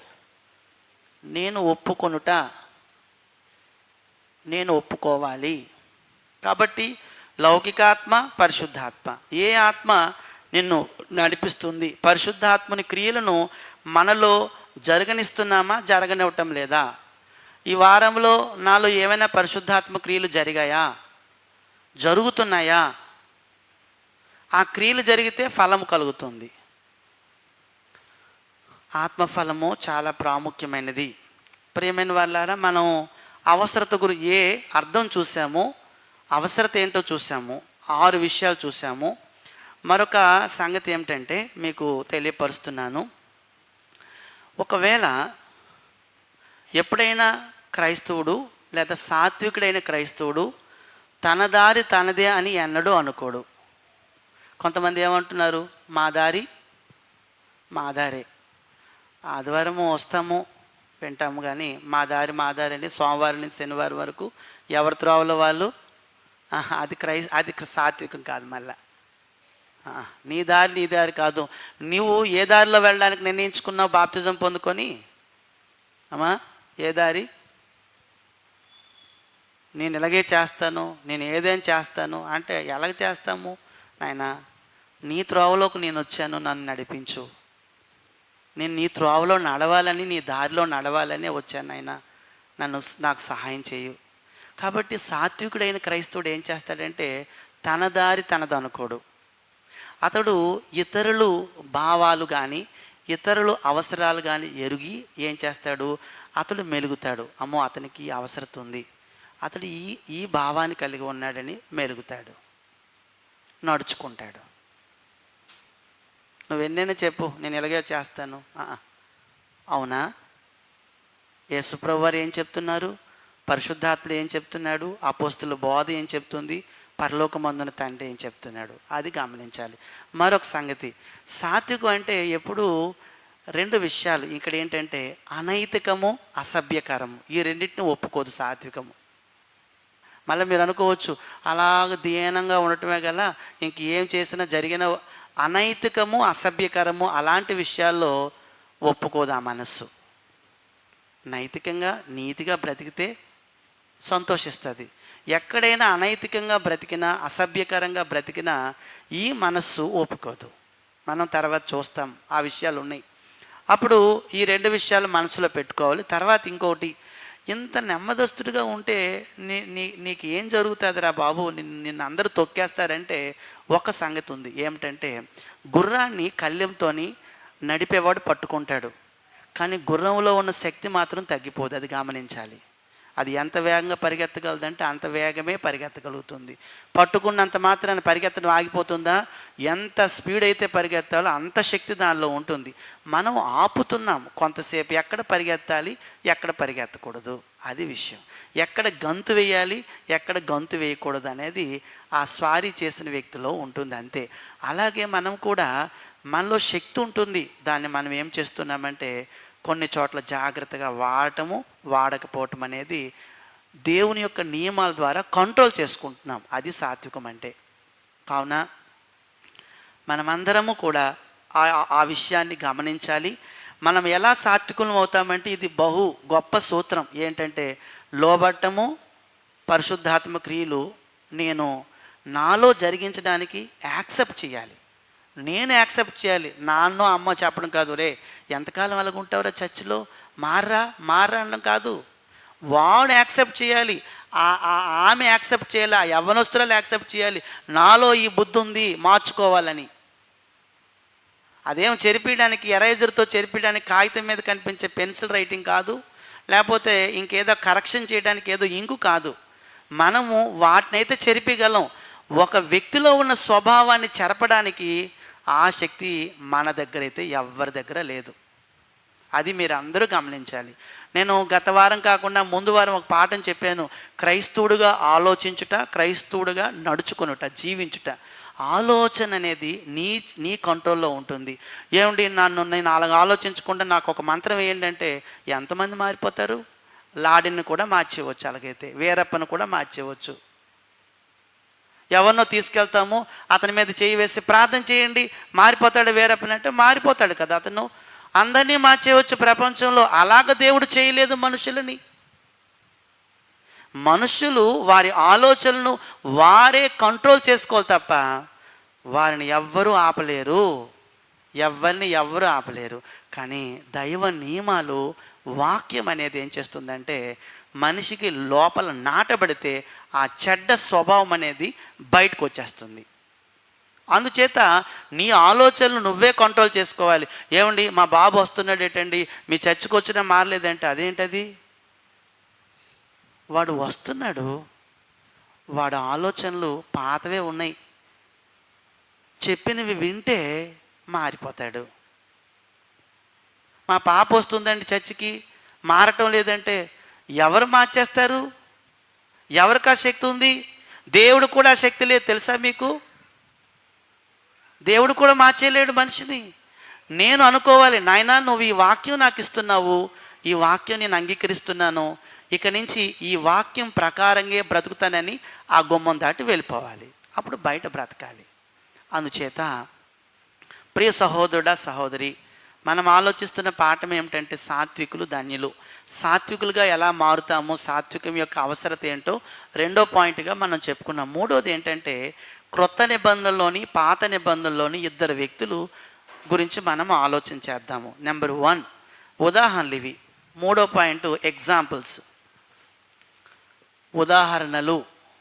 సాత్వికుల గురించి మనం చదువుతాం, ఉదాహరణలు ఎవరు, వాళ్ళ గురించి ఏంటనేది మనం చూసినట్లయితే ఎవరెవరు ఉన్నారంటే పాత నిబంధనలో నుంచి, పాత నిబంధనలో నుండి ఒక ఆయన ఎవరంటే మోషే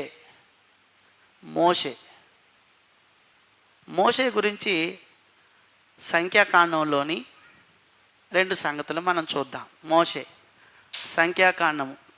మోషే 12వ అధ్యాయము 3వ వచనంలో భూమి మీద ఉన్న వారందరిలో మిక్కిలి సాత్వికుడు. భూమి మీద ఉన్న వారందరిలో, సంఖ్యాకాండము 12వ అధ్యాయం 3వ వచనం. మోషే భూమి మీద ఉన్న వారందరిలో మిక్కిలి సాత్వికుడు, మిక్కిలి సాత్వికుడు అని రాసింది. దేవుడు రాయించాడు. సాక్ష్యం అది 12:3లో. ఇప్పుడు చూడండి జాగ్రత్తగా. అయితే మోషేలో కూడా, అంటే సాత్వికుడైనంత మాత్రాన మళ్ళీ మీకు ఒక సంగతి చెప్తున్నాను, బలహీనుడు మాత్రం కాదు ఆయన. అంతేకాకుండా మోషే కూడా కొన్నిసార్లు ఆగ్రహం ఆవేశాన్ని చూపించాడు. ఇక్కడ ఎంతమంది నడిపించాడు ఆయన? ఇంచుమించు ఒక 20-30 లక్షల మందిని, చిన్నపిల్లలు కాకుండా 20 లక్షల మందిని నడిపించాడు. మరి సాత్వికుడు ఎలా నడిపించగలడు? కష్టం కదా. కొన్ని చోట్లగా కోపపడ్డాడు ఆయన, కొన్ని చోట్ల ఎలాంటి. ఇక్కడ మనం ఇతన్ని ఉదాహరణగా తీసుకొని కొన్ని విషయాలు ఆలోచన చేద్దాము. దేవుని ఆత్మకు తన ఆత్మను అప్పగించుకున్నవాడు మోషే. దేవుని ఆత్మకు తన ఆత్మను అప్పగించుకున్నవాడు. అందుకు మోషే సాత్వికుడు. అంటే ఒక వ్యక్తిలోని ఆత్మ అంటే 3 భాగాలు. ఒకటి ఆత్మలో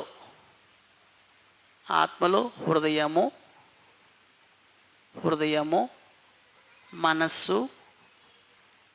మనస్సాక్షి అప్పగించుకున్నాడు. దేవుని ఆత్మకు తన ఆత్మను ఇచ్చేయాలి, అప్పగించాలి. అంటే ఒక మనిషి తన ఆత్మను తన దగ్గరే ఉంచుకుంటాడు. అర్థమైందండి? అలాగైతే మళ్ళా కాదు. దేవుని ఆత్మకు తన ఆత్మను అప్పగించుకున్నాడు. ఇతని జీవితంలో 2 ఉదాహరణలు మనం చూడబోతున్నాం. నెంబర్ 1, 11వ అధ్యాయంలో జరిగిన సంగతి ఏంటంటే, అప్పుడు వాళ్ళు అరణ్యంలో ప్రయాణిస్తున్నారు. చాలా చోట్ల వాళ్ళు దిగిన చోట ఒక మామూలుగా ప్రత్యక్ష గుడారం వేసుకుంటారు. చుట్టూ పాలేలు ఉంటాయి 4 దిక్కుల వైపు. అప్పుడు ఒకటి జరిగింది. ఏం జరిగిందంటే, కొంతమంది ప్రవచిస్తున్నారు అక్కడ. అంటే ప్రవచించడం అంటే మోషేలాగా మాట్లాడుతున్నారు. మోషేలాగా మాట్లాడుతూ ఉంటే ఒక యవ్వనస్తుడు మోషే దగ్గరికి పరుగున వచ్చాడు. వచ్చి ఏమంటున్నాడంటే, అయ్యా అగో నువ్వు చెప్తున్నాను, 2 వ్యక్తులు ఉన్నారు. ఆయన పేర్లు ఏం పేరంటే ఎల్దాదు, మేధాదు. 26వ వచనంలో ఉంది. 11వ అధ్యాయం 26వ వచనంలో.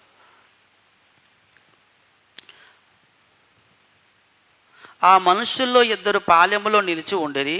వారిలో ఒకని పేరు ఎల్దాదు, రెండవ వాని పేరు మేధాదు. వారి మీదను ఆత్మ నిలిచి ఉండెను. అప్పుడు వాళ్ళు ప్రవచిస్తూ ఉంటే ఒక యవ్వనస్తుడు వచ్చాడు.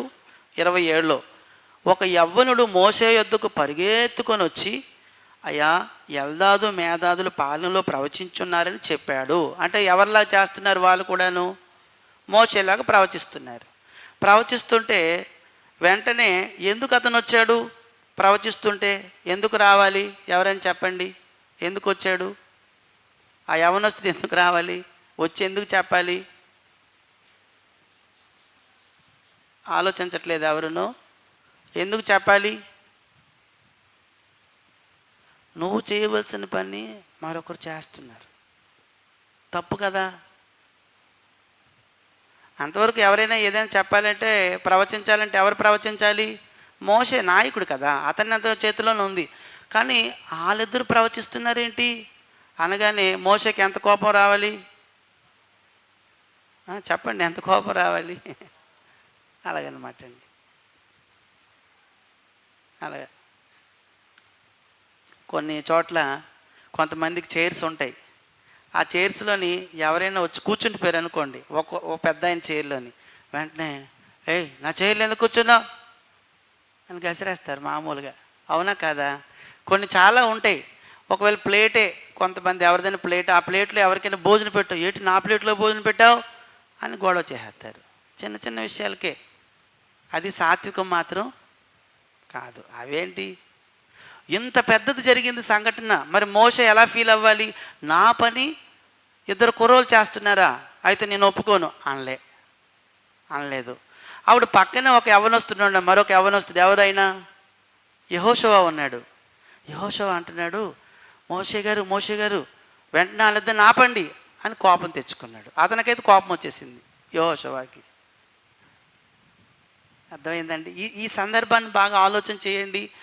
మనం కూడా మన జీవితాలు ఎన్నో మార్లు ఎంత కోపపడిపోతామో, చిన్న విషయం వినగానే ఇంత కోపం వచ్చేది మనకి.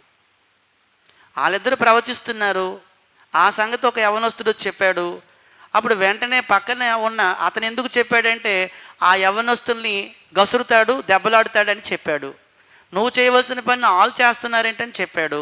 ఇప్పుడు వెంటనే పక్కనే ఉన్న ఒక ఆయన ఏమంటున్నాడు చూడండి, 28వ వచనంలో, మోషే ఏర్పరచుకొనిన వారిలో నూను కుమారుడును మోషేకు పరిచారకుడైన యెహోషువ, మోషే నా ప్రభువా వారిని నిషేధించమని చెప్పాను. ఏమన్నాడు? ఎందుకు నిషేధించమంటున్నాడు? నీ పని వాళ్ళు చేస్తున్నారేంటి, దెబ్బలాడు గట్టిగా అని అన్నాడు. అప్పుడు వెంటనే మోషే ఎలా రియాక్ట్ అయ్యాడు చూడండి.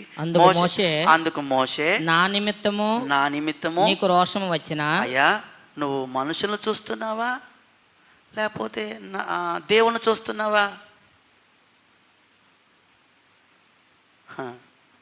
మనం ఎవరిని చూస్తాం ఎక్కువగా? కోపాలు ఎప్పుడైనాను అసలు అందులో దైవనేం ఉందా లేకపోతే సాతానేం ఉందా? దేన్ని బట్టి నేను కోపడుతున్నాను? దైవనేం ఉందా సాతానేం ఉందా?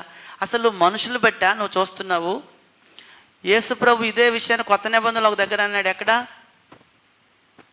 ఒక దగ్గర అన్నాడు. ఎక్కడన్నాడు యేసు ప్రభు వారు అన్నారు అక్కడ ఉన్న శిష్యులతో, నేను వెళ్ళిపోతున్నాను, నన్ను అక్కడ పట్టుకుంటారు, నన్ను కొట్టేస్తారు, నన్ను సిలువ వేసేస్తారంటే ఒక ఆయన కోపం వచ్చింది. ఎవరికి?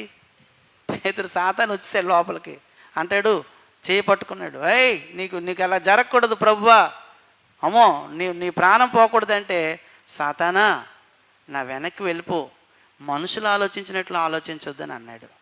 ఈరోజు కూడా ఎక్కడైనా సంఘం ఏదైనా కార్యక్రమం చేస్తూ ఉంటే నీ ఆలోచనతో చేస్తున్నావా, దైవికమైన ఆలోచనతో చేస్తున్నావా చూసుకోవాలి. దైవికమైన ఆలోచన చేస్తే వెంటనే అభినందించాలి, మోకరించి కృతజ్ఞతాస్తుతులు చెల్లించాలి. అది సాతాను ప్రేరేపణతో చేస్తే మాత్రం ఖచ్చితంగా హెచ్చరించాలి, బుద్ధి చెప్పాలి. రెండిటికి తేడా ఉంది. అందులో నువ్వు పాలి పంపులు పొందుకోకూడదు. అది సాత్వికం అవదు. అబ్బా నేను చాలా మంచివాడిని అనిపించుకోవద్దు వాళ్ళ దగ్గర. ఇక్కడ మోషే యెహోషువతో అంటున్నాడు, నీకు రోషం ఎందుకు వచ్చింది? నేను ప్రవచిస్తాను కాబట్టి నేనే ప్రవచించాలని నువ్వు అనుకుంటున్నావు, కానీ అక్కడ ఎవరు ఆ కార్యం చేశారంటే కిందని చెప్పాడు చూడండి. ఏమన్నాడు? యెహోవా ప్రజలందరూ, సరిగ్గా చదవండి. యెహోవా ప్రజలందరూ ప్రవక్తలగునట్లు యెహోవా తన ఆత్మను వారి మీద ఉంచును గాక అని అతనితో అన్నాడు. అది అతని యొక్క సాత్వికము, అది అండి అతని యొక్క గుణము. ఎంత బాగా మాట్లాడాడు చూడండి. ఎప్పుడైనా ఎవరైనా వచ్చి ఏదైనా సంగతి చెప్తే వెంటనే రియాక్ట్ అయిపోయి అనకూడదు. ఆలోచన చేయాలి, అది దైవికమైనదా సాతాను సంబంధమైనదా, అప్పుడు కోపడాలా వద్దా, వాళ్ళకి ఏమైనా ట్రీట్మెంట్ ఇవ్వాలా, శిక్షించాలా వద్దా అనేది దైవికమైందా కాదని చూడాలి. అంతేగాని మా ఇంటికి వస్తారండి వాళ్ళు, మేము వాళ్ళ ఇంటికి వెళ్ళాలండి, వాళ్ళు మా ఫ్రెండ్స్ అండి, మాకు అన్నీ చేస్తారండి, సిగ్గు లేదా? అది దైవనీయమ్మా సాతానీయమ్మా? ఒకవేళ దైవనీయం అనుకో, లోబడు, శిరస వహించు, మోకరించి ప్రార్థన చెయ్యి. మనుషులను చూడొద్దు. మనుషులు నీకు పరలోకాన్ని ఇవ్వరు. సాత్వికం అనేది ఎలాగా దాన్ని, ఆ టూల్ని ఎలాగ మనం వాడాలో కూడా తెలియాలి మనకి. ఒక పరికరం ఉంటుంది, దాన్ని వాడడం కూడా మనకు రావాలి కదా. సాత్వికమైన ఈ పరికరాన్ని మనం వాడుకోవటం గురించి మాట్లాడుతున్నారు. రెండో సందర్భం ఏమిటంటే, తర్వాత అంటే ఇద్దరు యవ్వనస్తులు మాట్లాడింది మనం చూసాము. అప్పుడు మోషే ఏమన్నాడు చూసాము, యెహోషువ ఏమన్నాడు చూసాము. ఆ యవ్వనస్తుడు ఏమన్నాడు చూసాం. యవ్వనస్తుడు మనస్తత్వం ఉంది అక్కడ. ఈ సందర్భంలో 11వ అధ్యాయము సంఖ్యాకాండంలో 11, 26, 27, 28లో ముగ్గురు మనస్తత్వాలు.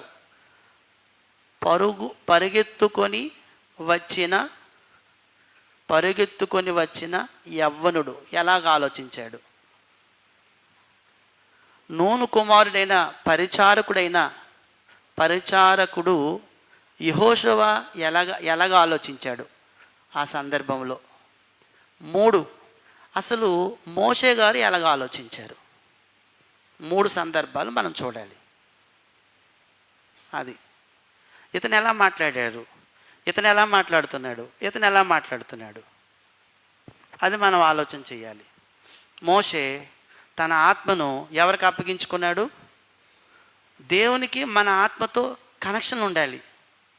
మనం ఫోన్లోని సిమ్ కార్డ్ వేస్తాము, జియో వేసామనుకోండి, జియో టవర్తో కనెక్ట్ అవుతుంది. అలాగే మన లోపల ఉన్న ఆత్మ కూడా ఎప్పుడు దేవుని ఆత్మతో కనెక్ట్ అయి ఉండాలి. ఎప్పుడు కూడా ప్రతి ఆలోచన అక్కడి నుంచి రావాలి మనకి. అలా వచ్చినప్పుడు మనం సాత్వికులుగా మిగులుతాం. అలాంటి స్వభావం మనలోకి వస్తుంది. అది దైవ స్వభావము, అది యేసు ప్రభు స్వభావము. రెండో ఉదాహరణ ఏంటంటే 12వ అధ్యాయంలోనే 11వ అధ్యాయం చూసాం. 12వ అధ్యాయంలోనే 2 వ్యక్తులు అతని మీద తిరగబడ్డారు. ఎవరెవరు వాళ్ళు? ఎవరెవరు తిరగబడ్డారు, బాగా కోపడ్డారు, మోషే గురించి కఠినంగా మాట్లాడారు? మిరియాము, అహరోను. అప్పుడు దేవుడే దిగి ఆ మిరియాము, అహరోను ఇద్దరిని ఖండించేశాడు. ఇది తప్పు అని చెప్పాడు 4 నుంచి 9 వచనాల్లోని. అప్పుడు మిరియామును శిక్షించాడు. 10వ వచనం చదవండి. 12:10 మేఘమును ఆ ప్రత్యక్ష గుడారం మీద నుండి ఎత్తబడిను. అప్పుడు మిరియాము హిమము వంటి తెల్లని కుష్టం గలదాయను. ఏదొచ్చింది? శిక్ష వచ్చేసిందా లేదా? ఎవరికి శిక్ష వచ్చింది? మిరియాముకి. ఇప్పుడు మిరియాము శిక్ష వచ్చినప్పుడు మోషే యొక్క మనస్తత్వం ఎలా ఉంది అది గమనించండి. మోషే ఏం చేశాడు అప్పుడు? భలే శిక్ష వచ్చింది కదా, బాగుందిలే, దానికి అలాగే జరగాలే, దానికి అలాంటి శిక్ష జరిగితే సరిగ్గా సరిపోయింది, ట్రీట్మెంట్ బాగా ఇచ్చాడు దేవుడు అని సంతోషించాడా? లేదు. చదవండి కిందని 13వ వచనం చదవండి. 13వ వచనం చదవండి. మోషే ఎలుగెత్తి దేవా దయచేసి నా సోదరుని బాగు చేయు అని యెహోవాకు మొర్రపెట్టిన. అది సాత్వికం అంటే. దేవా నా సహోదరికి కుష్ఠం వచ్చిందయ్యా, అయ్యో ఏదో తెలియక మాట్లాడేసింది, క్షమించయ్యా అని మళ్ళా తిరిగి దేవుడి సన్నిధిలో కూర్చొని ప్రార్థన చేయటం, అది సాత్వికం అంటే. మనస్తత్వాలు చూడండి, మనుషులు ఎలా ఉంటారో.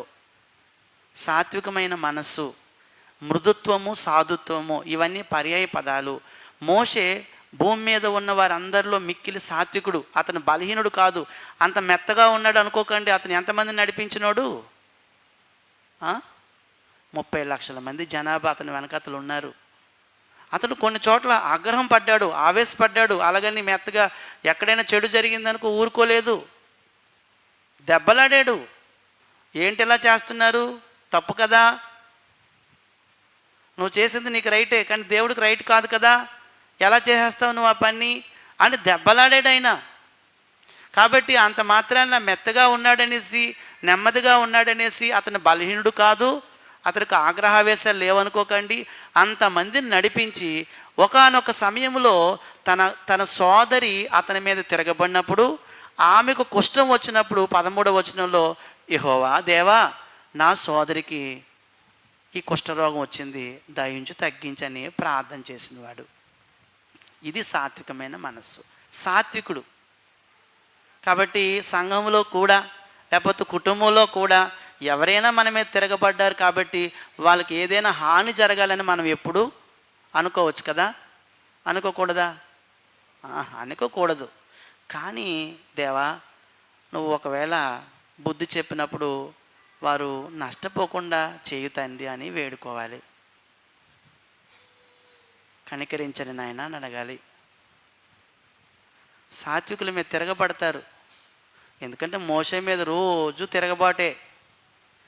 తర్వాత వచ్చే యేసుప్రభు వారి మీద కూడా తిరుగుబాటు చేస్తారు. అది మనకు తెలిసిందే. బైబిల్ చదివితే మనకు అర్థమైపు తిరుగుబాటు చేస్తారు, పరుగులు ఎత్తేస్తారు. ఎందుకంటే మొదటే చెప్పాను కదా, అది దూకుడు స్వభావం. మనిషికి మామూలు కనబడతారు, లోపల ఒక స్వభావం మాత్రం ఉంచుకుంటారు. దూకుతారు. ఒకసారిగాను దూకినా పర్వాలేదు, ఎలాగున్నా పర్వాలేదు, కానీ వారికి నష్టం రాకుండా మనం ప్రార్థన చేయాలి. సాత్వికమైన మనస్సు. కాబట్టి రెండో ఉదాహరణ కొత్త నిబంధనలో ఎవరు అంటే ప్రభు అయిన యేసుక్రీస్తు వారు. అతను కొత్త నిబంధన అంతట్లో ఆయన కనబడతాడు. కొత్త నిబంధనలో యేసు ప్రభు వారు ఆయన ఎన్నో విషయాలు కలిగి ఉన్నారు. మనకు సమయం అయిపోయింది, వచ్చే వారం మిగతా విషయాన్ని చెప్పుకుందాం. కొత్త నిబంధనలో నుండి యేసు ప్రభు వారు, యేసుక్రీస్తు ప్రభువు, ఇతను గురించి మనం చాలా సంగతులు ఉన్నాయి. అప్పుడు ఇతని గురించి ఆలోచించిన తర్వాత అప్పుడు వాగ్దానం ఏంటంటే భూలోకాన్ని స్వతంత్రించుకుంటారు. అది చదవాలి. కాబట్టి సాత్వికులు ఎప్పుడు ధన్యులే, ఆనందంగా ఉంటారు. మనం కొత్త నిబంధనలోని అతని గురించి వచ్చేవారం చూద్దాం, ఎందుకంటే మన సమయం అయిపోయింది. కావున మనం నేర్చుకున్నది ఏంటంటే ఈ మెట్లు మాత్రం తెలియాలి. మొదటిది దీనత్వం అనే మెట్టు, రెండోది దుఃఖం అనే మెట్టు. అతడిలో సాధుత్వం అని ఇస్తాయి. ఈ రెండు లేకుండా సాధుత్వం రాదు. ఈ రెండింటికి సంబంధం ఉంది. అప్పుడు గ్రీకులో ప్రాస్ అన్నాడు, ఇంగ్లీష్లో జెంటిల్ మీక్ అన్నాడు, తెలుగులో సాధుత్వం, మృదుత్వం, సాత్వికము, సజ్జనుడు, సాధు స్వభావం అన్నాడు. ఇక్కడ దీనుడు దీన మనస్సు. దీన మనస్సుకి సాత్వికానికి రిలేషన్ బాగా ఉంది, సంబంధం ఉంది. దీన మనస్సు ఉంటేనే సాత్వికమనే గుణం వస్తుంది, లేకపోతే రాదు. అప్పుడు ఏంటి అవసరత అంటే ఈ అవసరత గురించి చూసాము. పాత నిబంధనలో నుండి మోషే ఉదాహరణగా చూసి రెండు విషయాలు అతను నా గురించి ఆలోచించాం. ఇద్దరు యవ్వనస్తులు ప్రవచిస్తుండేటప్పుడు మోషే ఎలా స్పందించాడు, తన అక్క అయిన మిరియాముకి కుష్ఠరోగం వచ్చినప్పుడు ఎలా స్పందించాడు, ఆ విషయాలు చూసాము. వచ్చే వారము యేసు ప్రభు వారి గురించి చూద్దాం. అందరికీ వందనాలు.